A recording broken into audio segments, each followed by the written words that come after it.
والعاقبۃ للمتقین والصلاۃ والسلام علی رسولہ الکریم اما بعد اعوذ باللہ من الشیطان الرجیم بسم اللہ الرحمن الرحیم پڑھی الصلاۃ والسلام علیکہ یا سیدی یا رسول اللہ الصلاۃ والسلام علیکہ یا سیدی یا رسول اللہ الصلاۃ والسلام علیکہ یا سیدی یا حبیب اللہ الصلاۃ والسلام علیکہ یا سیدی یا حبیب اللہ الصلاۃ والسلام علیکہ یا سیدی یا رحمۃ للعالمین الصلاۃ والسلام علیکہ یا سیدی یا رحمۃ للعالمین وعلی آلکہ واصحابکہ یا سیدی یا خاتم النبیین وعلی آلکہ واصحابکہ یا سیدی یا ایضاً میں آج میں قرآن کریم فرقان حمید سورہ انبیاء کی آیت نمبر 37 38 39 40 41 کا ترجمہ تفسیر بیان کروں گا۔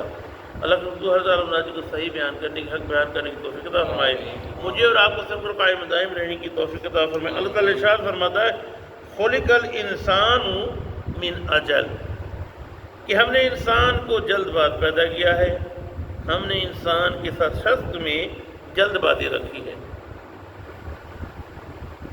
حضرت آدم علیہ السلام کو جب بنا کے اللہ کریم نے روح چھوڑی تو روح جب دماغ کی طرف پہنچی تو چھینک آئی، روح جب ٹانگ کی طرف آئی تو کھڑے ہوئے گر گئے۔ آدم علیہ السلام کھڑے ہوئے تو گر گئے، تو رب نے فرمایا خلق الانسان من اجل، انسان میں جلد بازی ہے، آدم صبر کر، انسان میں جلد بازی ہے۔ اگر کوئی کام کو اگر فوراً ہو جانا چاہیے، ایک محاورہ ہم کہتے ہیں بہت غلط ہے، نہیں کہنا چاہیے، کہتے ہیں کہ وہ جلد بازی کام شیطان کا، نہیں، جلد بازی آدم علیہ السلام کی قرآن کی آیت میں موجود ہے۔ یہ کبھی بھول کے بھی یہ نہیں کہنا چاہیے کہ جلد بازی کا کام شیطان کا، نہیں، آدم علیہ السلام سے اس آیت میں ان سے ہوا ہے۔ سأریکم، میں عنقریب دکھاؤں گا آیاتی، اپنی نشانی، فلا تستعجلون، سو تم مجھ سے جلد بازی کا مطالبہ نہ کرو۔ مشرکین مطالبہ کرتے ہیں، جلد کا مطلب مجھ سے مطالبہ نہ کرو جلد بازی۔ وَيَقُولُونَ، وہ کہتے ہیں مَتَى هَذَا الْوَعْدُ إِن كُنتُمْ صَادِقِينَ، کیا یہ وعدہ اگر سچا ہے تو لاؤ قیامت کو۔ لو یعلموا، کاش جاننے لگتے، الذین کفروا، کافر، ہینا جب لا یکفون عن وجوہہم النار، کہ ان کے چہروں کے سامنے بھی آگ ہوگی، ولا عن ظہورہم، ان کے پیٹھوں کے پیچھے بھی آگ ہوگی، ولا ہم ینصرون، اور ان کی مدد نہیں کی جائے گی، بل تأتیہم، بلکہ وہ آئے گی ان کے پاس بغتۃ، اچانک، فتبتہم، تو بدحواس ہو جائیں گے، ان کو بدحواس کر دے گی، فلا یستطیعون، پھر وہ کچھ نہ کر سکیں گے، ردھا، اسے ہٹانے کے لیے یا رد کرنے کے لیے، ولا ینظرون، پھر انہیں مہلت نہ دی جائے گی، انہیں مہلت نہیں دی جائے گی۔